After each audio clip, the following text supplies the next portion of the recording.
Welcome to Faith and Calm. This is class number 260.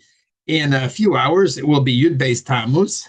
And so my wife said that I should talk a little bit about that and because, well, it's an important day, and important day on the calendar, the Chabad calendar. It should be an important day for everyone. And hopefully we'll gain some inspiration from the story.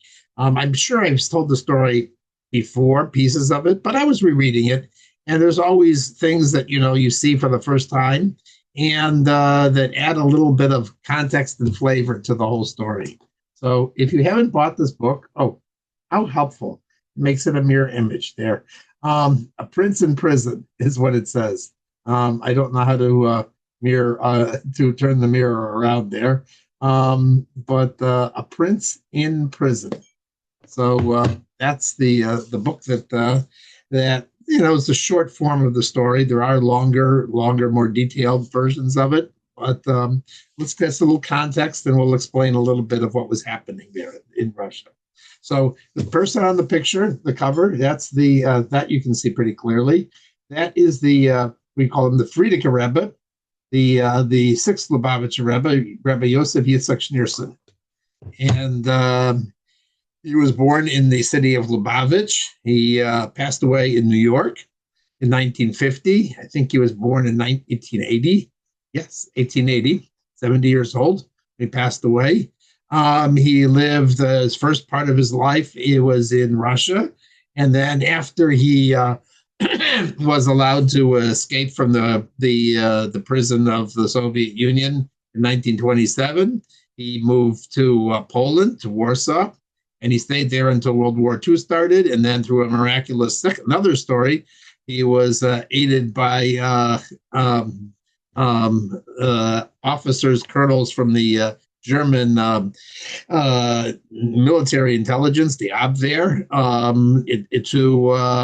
who I don't know, nobody really knows what the reasoning was, why they saved him, through Berlin, and then eventually to Norway, and then to the United States. So Sweden, and then to the United States. And then he spent his last 10 years of his life in the United States. He was a ferocious advocate for Jews and Judaism in the Soviet Union. At that time, he took over the reins of the Chabad in 1920. And at that point in time, that was the Soviets were firmly in charge. The communists were firmly in charge of the country at that point in time. The revolution had occurred. Well, not firmly, but pretty much. And they were really cracking down. And so he was handed the baton from his father. And it was a very difficult time for Jews in the Soviet Union. They kept closing down mikvahs, shuls, schools, yeshivas, everything that was Jewish related in the Soviet Union.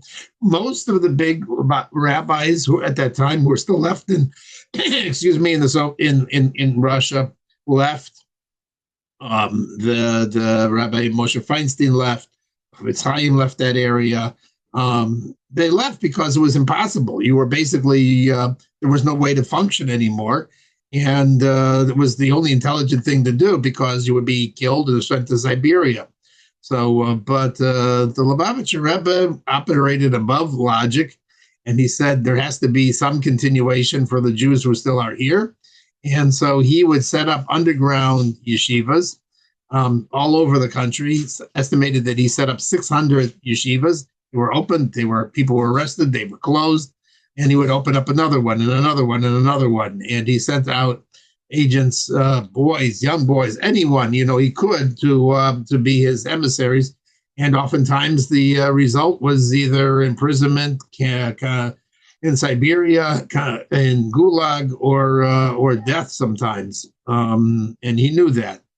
But he said, that we have no choice. We have to live a life of Mesiras Nefesh. He was personally directing all of this through agents, and they kept things extremely, verbal and not written down, and secretive, and and there was no trace backs to him. So the the Soviets knew that there was somebody involved coordinating this, but they just didn't have any ties to figure out how. At this point in time, there was also a section of the Communist Party called the Yevsektia, the Jewish section. So this was formed by Jews, and they were ferocious in showing how loyal they were to the new regime, and they were especially helpful in persecuting and hunting out Jews in any situation. So they were especially antagonistic to what the Rebbe was doing, Rabbi Yosef Yitzchak Nissen, and constantly trying to find evidence on him. And he suffered many different kinds of, little short-term interrogations, arrests, things of that time. At one point in time, they had him in a room, and they said this little toy, referring to the gun, has made many people talk. And the Rebbe was unmovable. Just to show you what a person can be when you're locked in to the truth. He said this little toy it can impress somebody who has one world and two gods, but I have one God and two worlds, this world and the world to come. So I'm not at all impressed by your little toy. So he never showed them he made a decision. I am never going to show them any sense of importance. In fact, I'm not even going to recognize at all that they have any control or power or any any reign over me. They are basically non-entities. And whenever he would speak to them, he would just speak calmly, directly, and and just say, that's your basically, your business, you do whatever you want. I'm not budging. I'm not changing. And I have nothing to be ashamed of, because officially the Soviet Union at that time still allowed religion to be practiced. They had problems with a lot of things, but we did. But they didn't say you just couldn't. It was absolutely forbidden any form. So they wanted names of teachers. They wanted names. They wanted this. They wanted that. They would. So here, this story is 1927, and it's interesting. I never saw this before, but the Rebbe he writes a very, very warm and very personal kind of expression. So he says amazing things. He wrote a lot of the story down afterwards in a letter to somebody, and he says that I will not deny from time to time that the seventh imprisonment, so it was the seventh time that he was arrested, brings me particular pleasure. Even now, 7 years after the event, I set aside time to spend alone, to picture in my mind the sound, words, and sights and dreams I heard and saw in those days. It's just like, what? And he explains himself that, that there are people go through physical torments. They even go through spiritual torments, which this was one too. But ultimately, all these struggles and battles, if you're doing it for the sake of advancing Yiddishkeit, that brings it's a period with afflictions and suffering, but they're very rich, the days, and it illuminates a person's life. So every moment is significant. And so here's how he introduces it. He says his arrest began at 2:15 a.m. Wednesday morning, the 15th of Sivan, and continued until 1:30 p.m. on Gimel Tammuz. So how was that? It was 18 days, 11 hours, and 50 minutes. And he counts every minute of it. He thinks every minute was just another experience. So I just go, whoa, it's just like, this was a rich and interesting experience, because let's see what happened there. So let's get just a bit of an overview. So what happened? So that night, he said, that day was a very busy day. He had many busy days. People would come to him at that time. Before, he would set aside about 2 to 3 hours every day for private audiences with people who were coming. And so usually that happened in the evening. But this night, it was summer, and so Mincha was done pretty early, like 6 o'clock, but then Marv would not be done until like 11 o'clock at night. And he said he went till 11 o'clock at night, and there were a lot of very stressful conversations, because there was a lot of arrests, other things that had happened and so forth. There were fights with other rabbis at that point that were going on. It was all a very a very tense situation that was happening, and he was the center of all of the activities in the Soviet Union and Russia at that time because most everybody had left. And so he became the go-to for every single form of Yiddishkeit that was happening in Russia. So it was very, very difficult.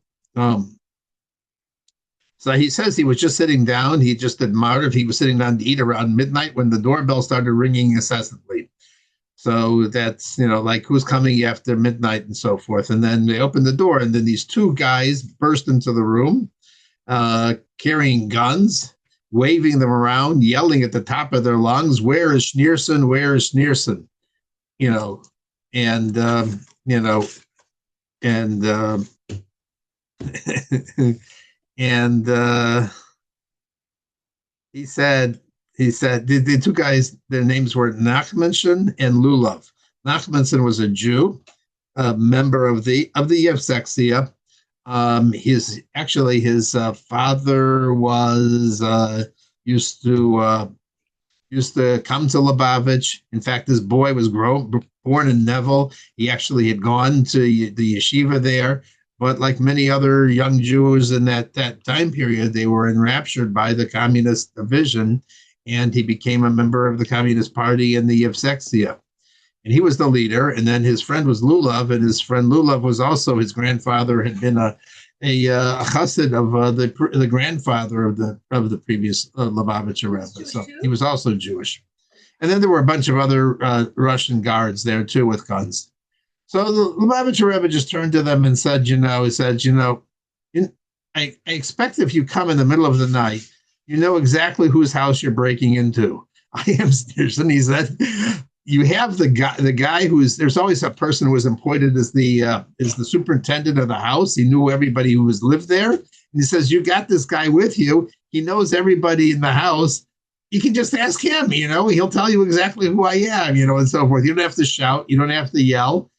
I assume you know what you're doing, and and this is where you came.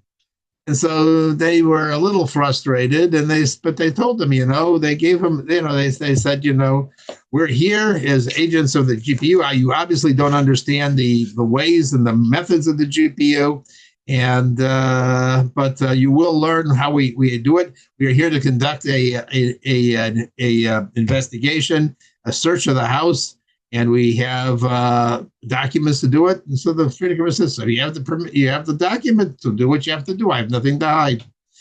So they go and they terrorize. They go from one room to the other. They start with the two girls who were living there, two of his daughters that were living there. And they go into, and they're tearing everything up, looking under for all sorts of stuff. And there's a cute little line in here that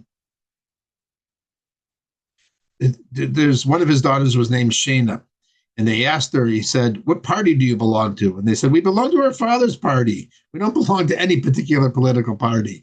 And we're nonpartisan daughters of Israel.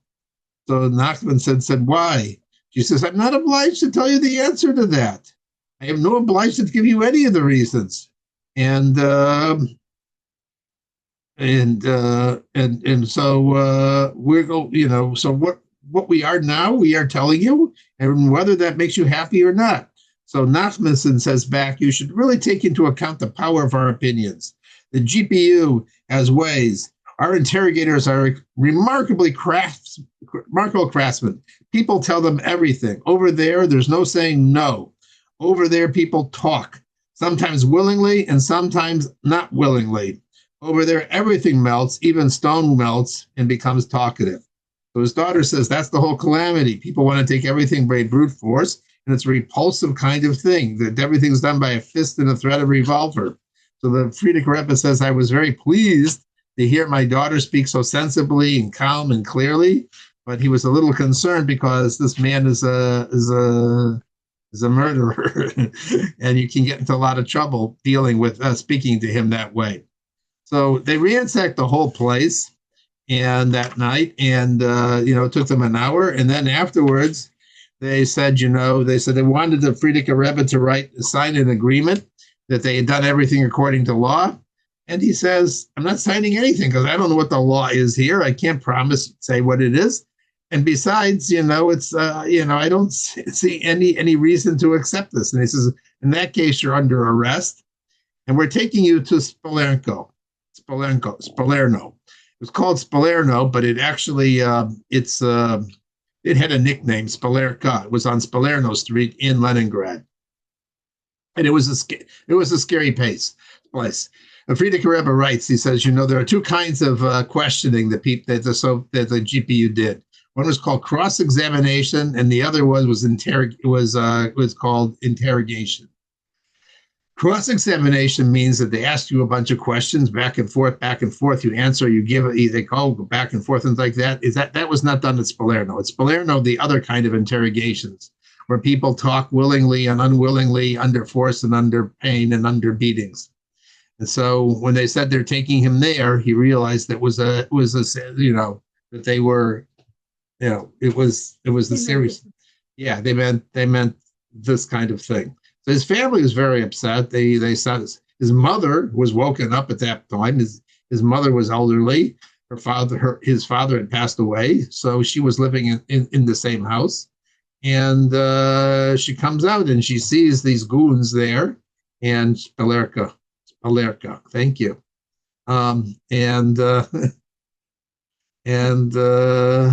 She starts screaming. She starts shouting, for her husband to come. Well, her husband wasn't alive, but her husband, your son is being taken away, and you have to do something. And Nachmanson got very nervous and said, "Please take your mother and calm her down. And we're taking you there." And he says, "What can I take with me?" He wants his tallis, his tefillin, his siddur. And they say, "Fine, but we'll see what happens when you get there." So he packs this bag with all his stuff. And Lulav says, "I want to take the Rebbe's suitcase. My grandfather carried your grandfather's suitcase. I should be able to carry your suitcase."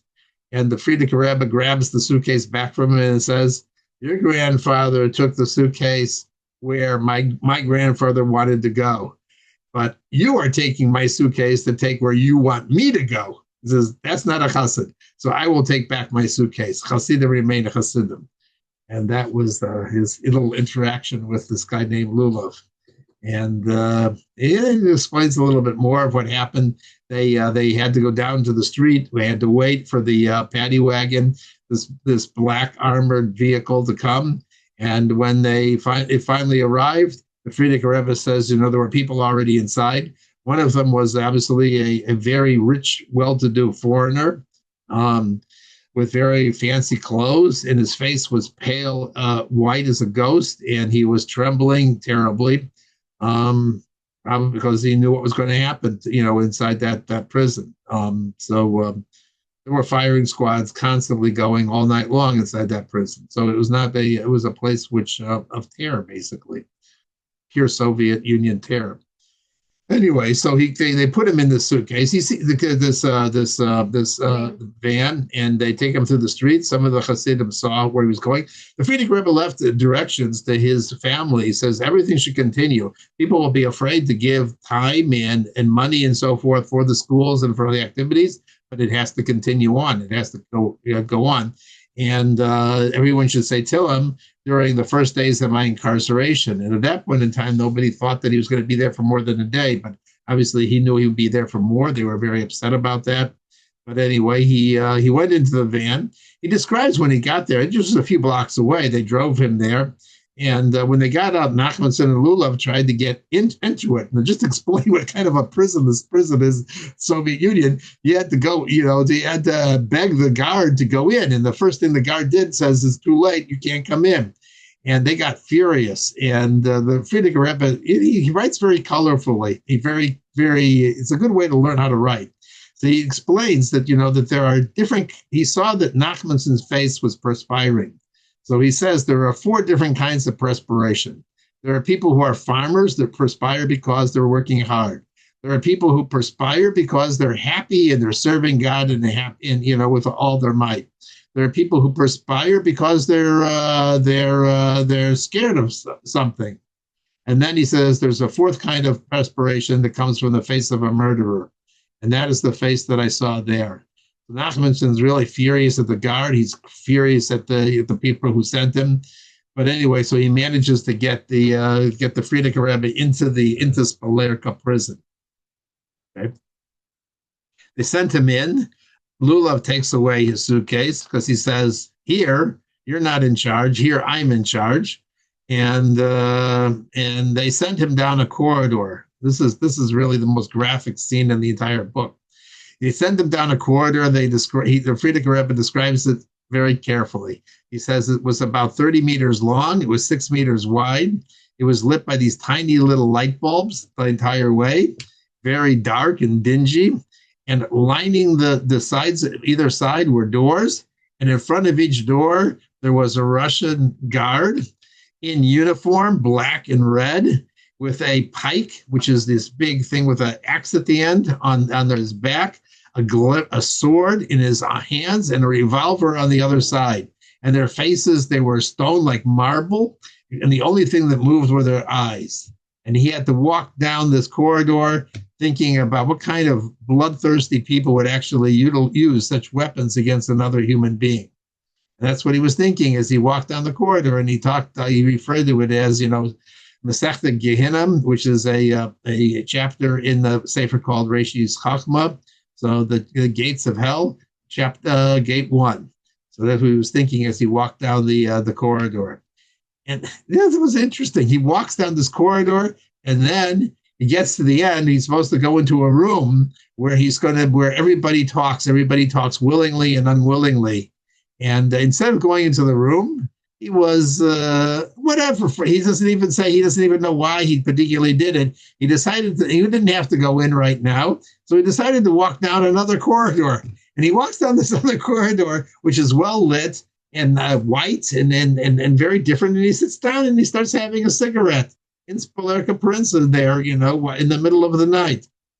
And nobody bothers him, people walk by, whatever, they just don't really know what to do.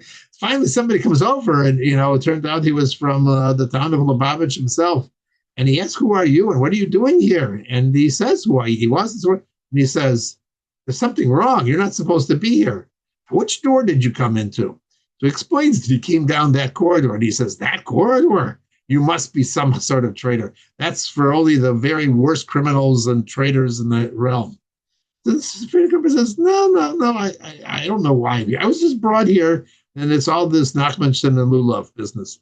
So anyway, the guy says you have to go into that room. So he goes, the Frierdiker Rebbe goes to that door, goes into the room. He describes the room. It says it was the strangest room he ever saw. It's 3:00 in the morning. There's 20 women all sitting at tables all around the wall, the outer walls of the room. Their backs are to it. Most of them are smoking. They have forms in front of them, paper that they have to fill out.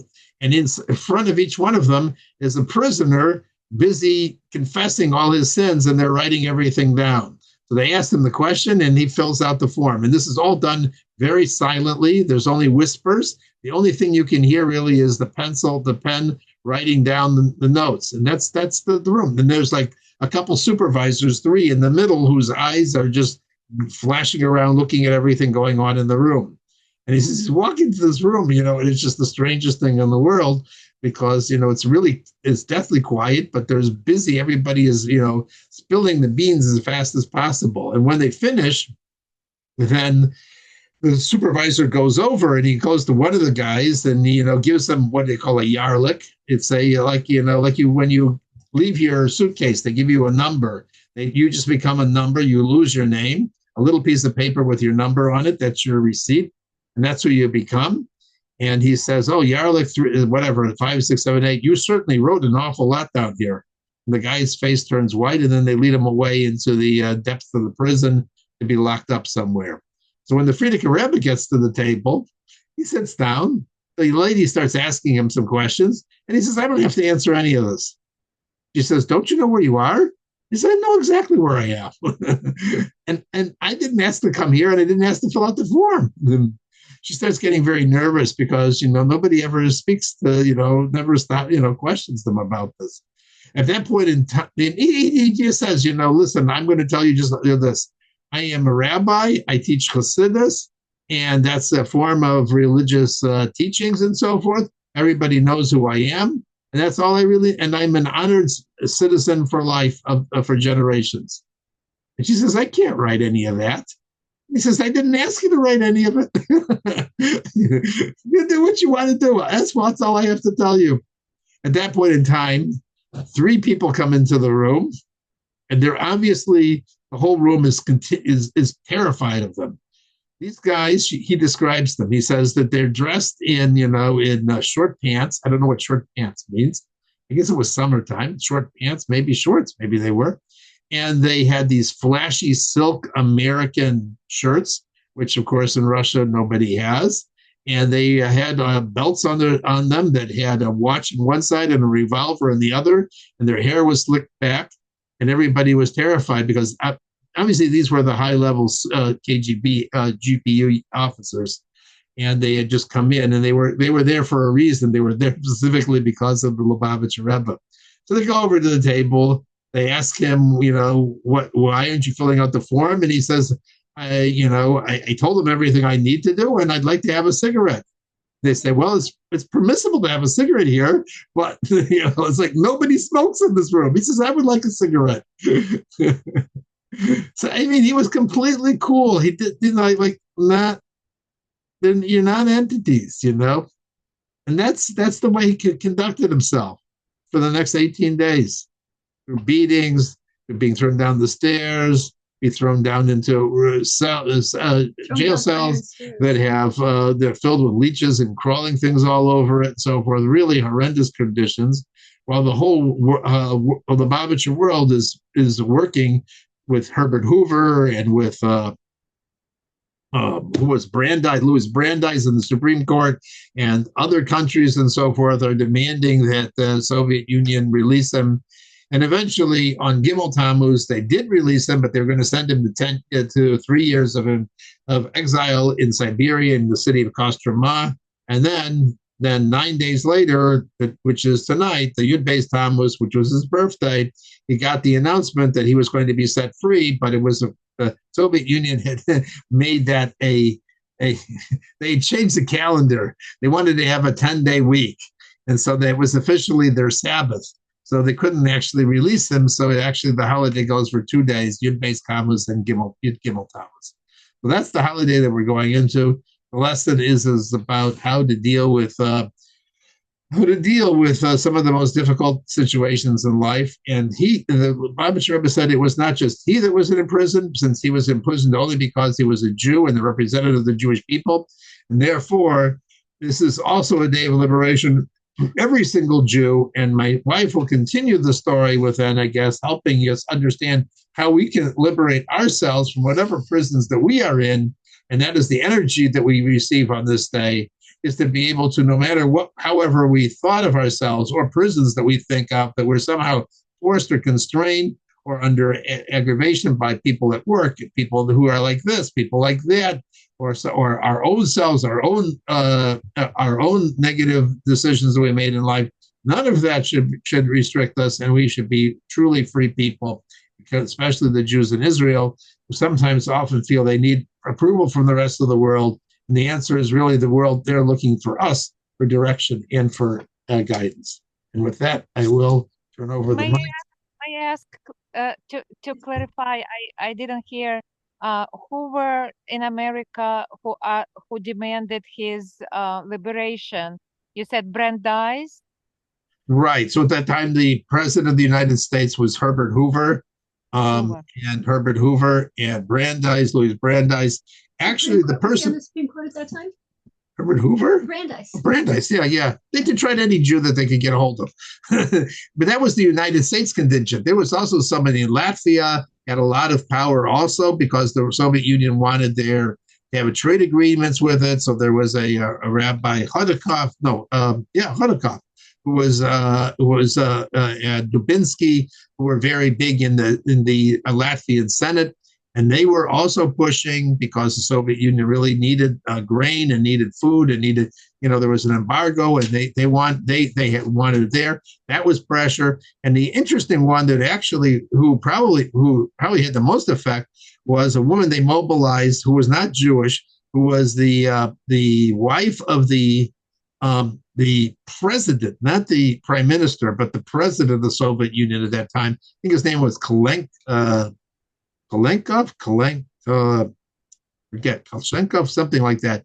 She was the head of the International Red Cross for the Soviet Union, and she decided to take up his case. And she worked with her husband, and she really did a lot in terms of behind the scenes of doing something which was amazing. Usually, even the Frierdiker Rebbe describes, and he says that when he was first interrogated, he looked down at the interrogator's sheet of paper, and it said what his sentence was. The sentence was to be shot, immediately.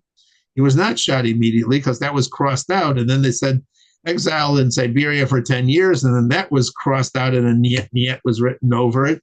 And then finally, it was written 3 years in Kostroma. So he knew what he was facing. He didn't go in there thinking that he was going to get out. And when he did get out, it was absolutely a day of miracles for the Jewish people. Did that help? Yes, thank you. You're Thank welcome. you. I know the story, but I didn't know the names who were the people who tried to help. So that was very informative. Thanks. Okay. And what's surprising from the story that usually when Soviets took somebody to prison because of similar reasons, the family was interrogated also. But in his case, they didn't bother too much his family when he was in a prison, right?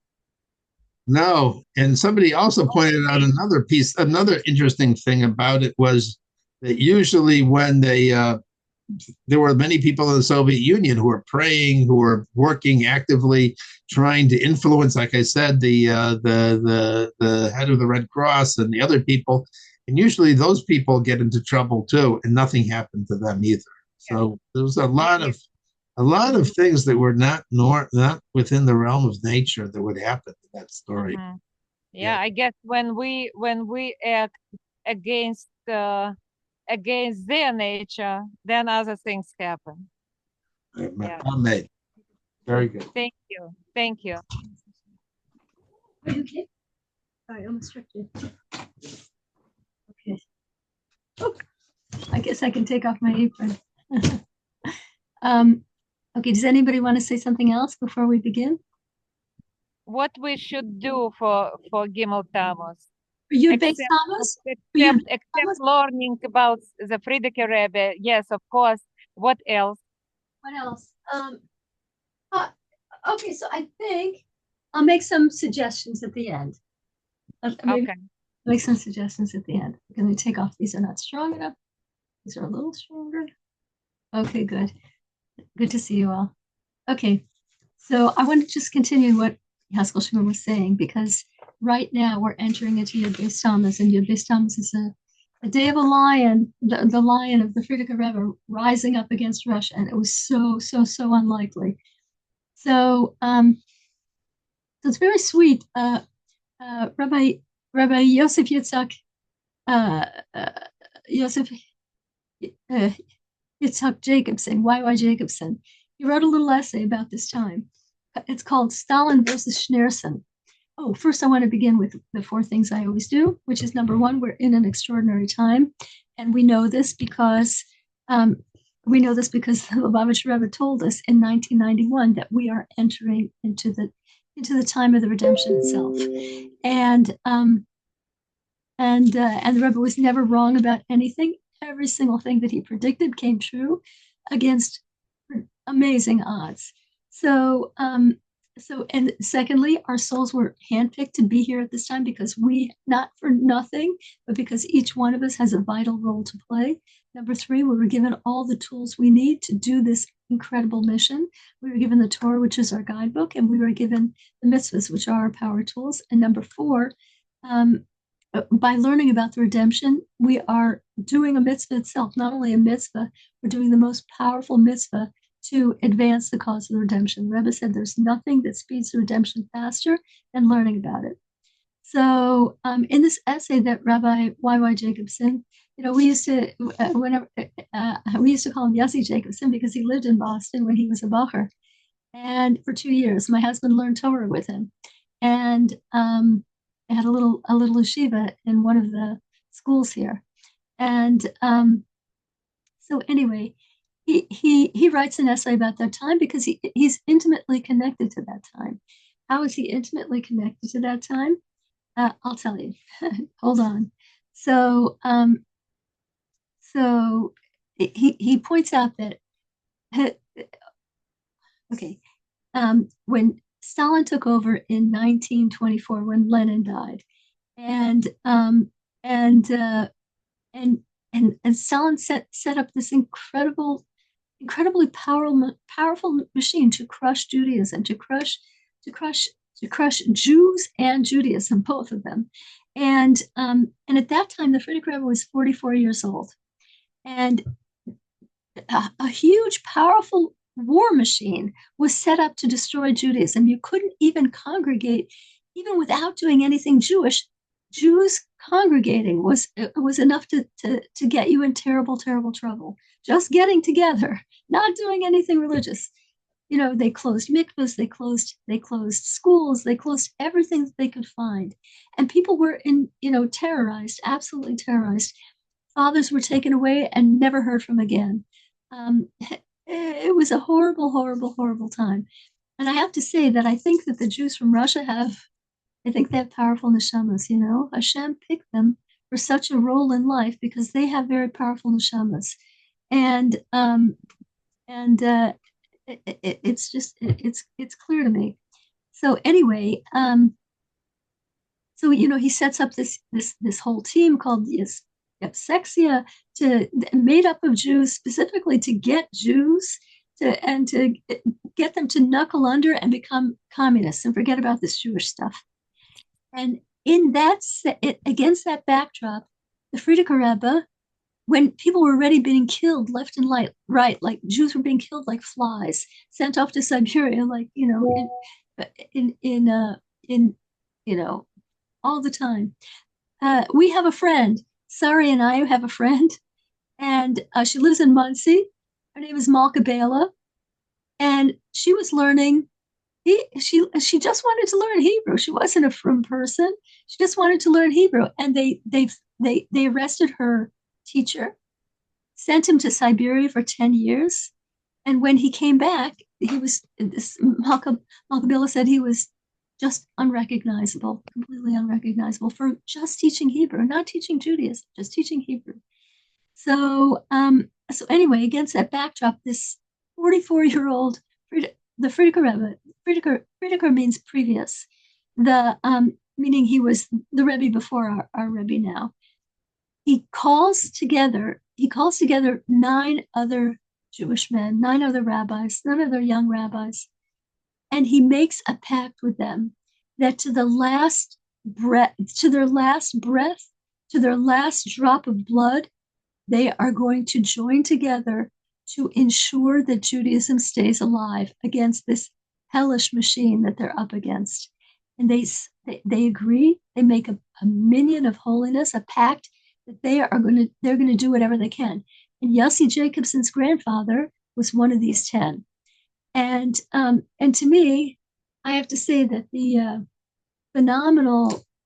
I think that the phenomenal success and the phenomenal abilities of Yossi Jacobson and his older brother Simon Jacobson, I think that they're a gift from God, in thanks to their grandfather for what their grandfather did. So it's not for nothing that Yossi's the most, that Y.Y. Jacobson is the most, pretty much, maybe he's in there with one of the most well-known rabbis in the entire world. So anyway, so they agree, and the Frierdiker Rebbe says, "I'm going to be, you're going to join with me, and I'm going to be the 10th. We're going to have a minyan of holiness." And they risk their lives again and again and again. They get killed also for setting up mikvahs, for setting up secret schools, mostly for setting up secret schools. And the Russians couldn't stand that there were young Jews learning about Judaism. They couldn't stand it. And the Frierdiker Rebbe knew that this was his most important mission, to keep kids learning Torah, because if there are no kids learning Torah, there will be no Torah in the next generation. And as Haskell Shimon said, rabbis left in droves. It didn't make any sense to stay. You'll die. You won't be able to contribute anything. And I read this recently by there's a famous rabbi in England. He's a Chabadnik now. His name is Rabbi Shmuel Lew. Rabbi Shmuel Lew. And his great niece cut my wig the other day. Anyway, she lives in Boston. So anyway, Shmuel Lew started out as a Litvish Jew, not a Chabadnik, not a Chassid, and so he went to a famous yeshiva called Torah Vodas. And in Torah Vodas, there was a principal, a very famous principal at that time, and his name was Alexander Lynchner. Lynchner. He was very famous. Anyway, when he was younger, he was in Radin, and Radin, Poland. And who was the big person in Radin, Poland? The Chafetz Chaim. And he was in the Chafetz Chaim's house or office. I'm not sure where it was. And he was with the Chafetz Chaim, and the Chafetz Chaim turned in the direction of Russia, and he said, there are at least 1 million Jews in that country, and they're all on the shoulders of one Lubavitcher Rebbe. The Rebbe was single-handed. He's like, like a great rabbi is called a shepherd, and he was a shepherd, and he didn't leave his flock. There were millions and millions of Jews in Russia, and the Frierdiker Rebbe didn't want to leave them alone. He just, even though it was almost a death sentence for him. So anyway, and I want to tell you that the Frierdiker Rebbe was not born as a toughie. He was the most sensitive little boy. I'm just going to close the door for a second. He was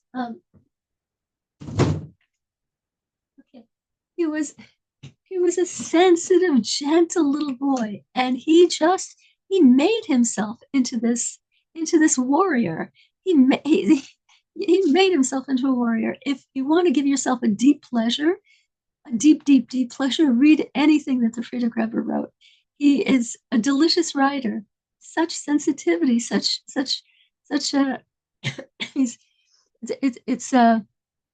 has something called memoirs. I listen to memoirs. I listen to a Torah line on the telephone when I'm cooking, and I have to do something when I'm cooking. I have to learn something. So my favorite thing is this: they read from memoirs, and there's no story more enthralling. There's one story after another about Jewish life, and just amazing.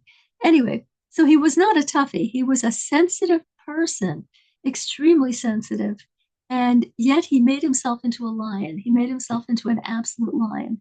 So anyway, they lost patience with him and they arrested him. They couldn't prove anything. They wanted to get from him, they wanted to get the names of the teachers of the schools. They wanted to get the locations of all the secret schools for Jewish children, and he would not tell them a thing. As Haskell Shimon said, they put a gun to his head. They did all sorts of things, and nothing happened. So anyway, by the way, the Frierdiker Rebbe and Rabbi Jacobson's grandfather, whose name was Simon. Rabbi Jacobson's brother, Simon Jacobson, is named after that grandfather, who was one of the Minyan of Holiness, one of those 10 guys who swore to their last drop of blood that they would keep Judaism alive. They might have been the only 2 who survived Russia. I'm not sure. They might have been the only 2. So anyway, in the end, we know that our Rebbe gives a talk on this, and our Rebbe says that the entire release of Jews from Russia in around 1990, that whole thing started with the Frierdiker Rebbe's not bowing down to the communists. His refusal to even, if they told him to stand up, he would remain sitting. If he was standing and they told him to sit down, he wouldn't sit down. He would not acknowledge them whatsoever. And the Rebbe said that was the beginning of the breaking of the communist war machine. And anyway, so so what's the end of the story? The end of the story, as we all know, is that it looked like nothing could break the Stalin. Nothing could break Stalin. Nothing could break the communist machine. Nothing. And it was almost ludicrous for the Frierdiker Rebbe to stand up against them with these 9 other guys. It was ludicrous, yeah? I mean, there was Mesiras Nefesh by tons more than these 9 guys. These 9 were on the Frierdiker Rebbe's, team. So it would be ridiculous. Okay, ridiculous. They were up against ridiculous odds. But what's the truth in Russia today? The truth in Russia today is Stalin is gone and powerless, completely powerless, and all those people are completely powerless. And instead, there are hundreds and hundreds of Chabad houses. There are hundreds of shluchim there. There are more than 100 full-time day schools with thousands of Jewish children enrolled. And yes, it's true. It's true. Gold is pointing out that today Chabad rabbis are having a very hard time in Ukraine, and they're suffering for it. They're suffering for it. Thank you so much, Golda, for adding that. But anyway, so they have summer camps, schools, everything. They have, they have glatt kosher restaurants. And Hanukkah, there was a huge menorah in the Kremlin. It's just like it's hard.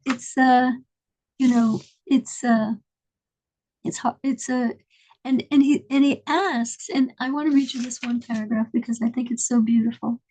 He asks, how could the Frierdiker Rebbe even dream of standing up against this war machine? How could he even dream? He and 9 guys against the unbelievable. Stalin murdered 50 million people, 50 million people of his own people. How could he even dream he and 9 guys are going to prevail? And so here's what Rabbi Jacobson wrote, and I think it's just quite beautiful. Lenin's communism, it had seemingly endless power, and its brutality seemed unbreakable. Yet one individual stood up, a man who would not allow the awesome war machine of Mother Russia to blur his vision, to eclipse his clarity. In the depths of his soul, he was aware that history had an undercurrent, often invisible to most, but discernible to students of the long and dramatic narrative of our people. He knew with full conviction that evil might thrive, but it will die. Yet goodness, holiness, godliness, embodied in Torah mitzvahs, are eternal. So anyway, that's I want to end that there, and I want to just say, he was a lion, and we are lions too, and we are lions too. Just as we know, what's being done in Israel, the Jews, what the Jews are doing in Israel is just incredible.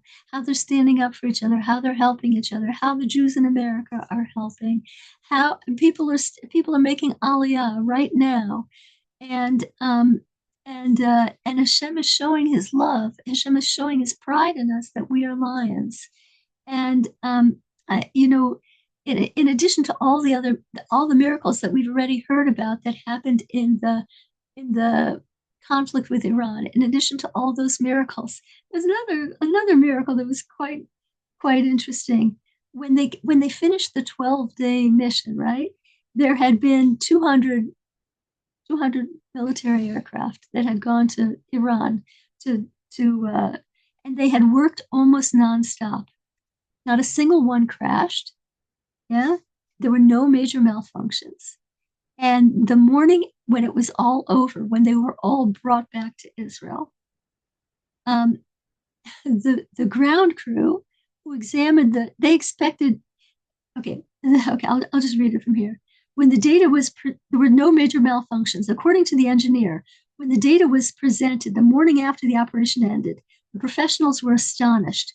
The base I should read the part before that. In such a situation with such extreme stress on these planes, they were almost, they had to do it was an incredibly long flight, and then they were in constant use. So they had emergency teams on ready with replacement engines, and they fully expected that some of the planes would never make it back to Israel. They didn't need a single replacement engine, and when the planes started landing back in Israel, the engineers were astonished. The engines were in perfect condition. This was totally not normal. There were no, and computers confirmed what the engineers were saying.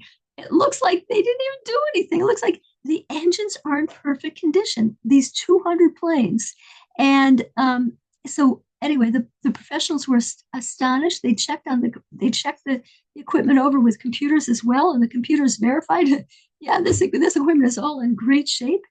And here it says the base commander, himself a fighter pilot, and he was not a religious person. He had a secular worldview, a secular leftist worldview. He summed up the results in just 3 words: guys, there's a God. That was his whole summary. And the maintenance experts said the same thing. They said it meets every criterion for to be a miracle. Now, I want to say the Mesiras Nefesh is absolutely outstanding.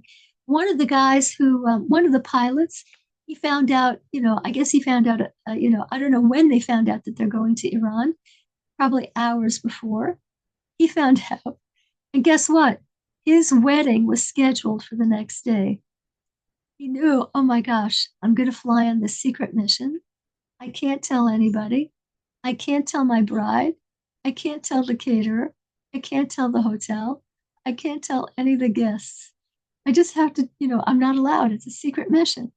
So he wrote a little note and placed it in a place where his bride would not see it until the next day. And that's what happened. And he went off on the mission. And so in Israel, they're just helping each other so much. There was a kindergarten that was demolished by some of the rockets, a Jewish kindergarten, and some teenage students said, the teachers were upset because they were supposed to open the school in 2 days, and some teenage students said, "What? You have a problem?" They built a new kindergarten from scratch in 2 days. And I want to remind you that all the mitzvahs that we do are incredibly important. And if you didn't hear it, if for some reason somebody didn't hear it, you must listen to the last. I think it was last week's. I think it was last week's. It was 257. Maybe it was 257, where Haskell Shimon tells an incredible story about a rock musician here in Poughkeepsie, New York. Not here, but in Poughkeepsie, New York, and the message of that story is that every single mitzvah we do helps Israel so much. It helps Israel. It saves lives. These little mitzvahs that we don't even think are, we don't think anything about them. We just do them. Those mitzvahs are saving people's lives. So we should also be encouraged and remember that we are lions too, and continue to do everything that we can. Okay, so I want to thank everybody for coming, and I'm going to turn off the recording. And if anybody wants to ask a question, you can ask a